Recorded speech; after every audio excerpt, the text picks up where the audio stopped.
근데 이분들 또한 가장 큰 문제는 금전이 모아지지가 않아. 물론 모아지는 사람도 있겠지만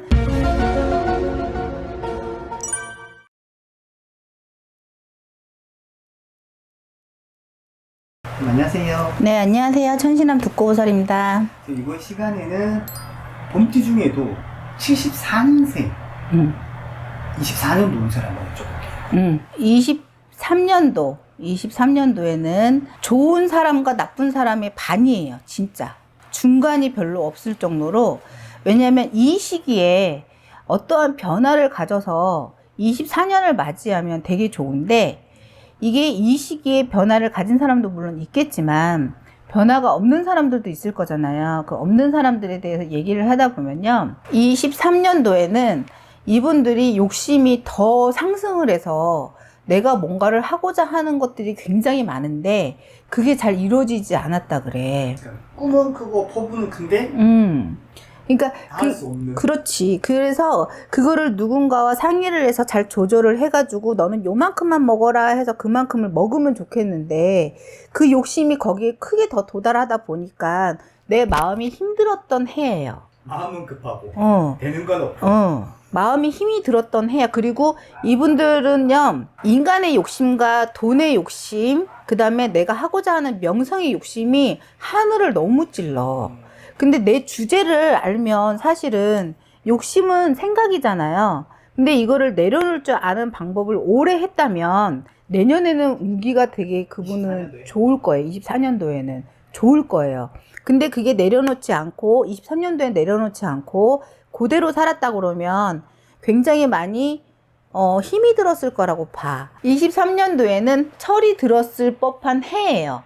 이 해를 갖다가 내가 철이 들고 나서 24년도를 맞이한다면 굉장히 좋고 또 문서운도 따르고. 그런데 이게 기고만장해서 내가 철이 들지 않고 그냥 욕심만 계속 가득 찼었던 해였다면 그러면 아마 힘이 들었을 거고요. 그리고 남편의 그 남편과 아니면 남편은 와이프와 이런 싸움도 올해는 좀 많았을 거예요. 23년도에. 네, 많았기 때문에 이게 이런 것들은 내년이 오면 24년도가 오면 좀 많이 괜찮아지기는 하지만, 내가 어쨌든 간에 나무를 심었으면 열매를 따먹어야 되잖아요. 근데 내가 올해 23년도에 내가 좀 정신을 차리고 마음을 조금 철이 들었다라고 생각하시는 분들은 그 열매를 따먹을 수 있지만, 계속 욕심만 계속 차있던 분들은요, 24년도랑 같은 생각을 가지고 있던 사람? 네, 그러면 내년에 그 과일을 따먹기가 조금 힘들어요. 그럼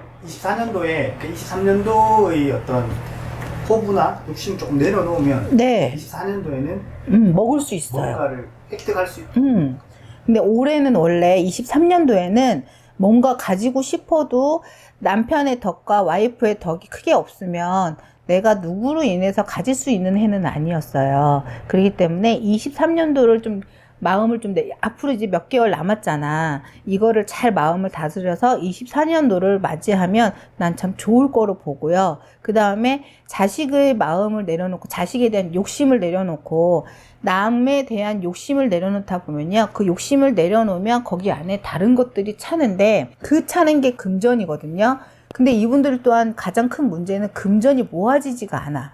물론 모아지는 사람도 있겠지만 크게 대표적으로 보면 금전이 많이 흘러가는 사람이에요. 그렇기 때문에 24년도에는 조그마한 문서를, 돈이라도 생겼으면 조그마한 문서를 잡으셔야 돼. 그리고 이분들은요, 올해 같은 경우는 주식을 하면 좀 아닐 수가 있어요. 내년에가 좋아요. 24년도가? 네, 24년도가 좋아요. 그렇기 때문에 올해는 조금만 내 마음을 정화시키는 해로 만들었으면 좋겠다, 이런 말을 드리고 싶어요. 네, 알겠습니다. 감사합니다.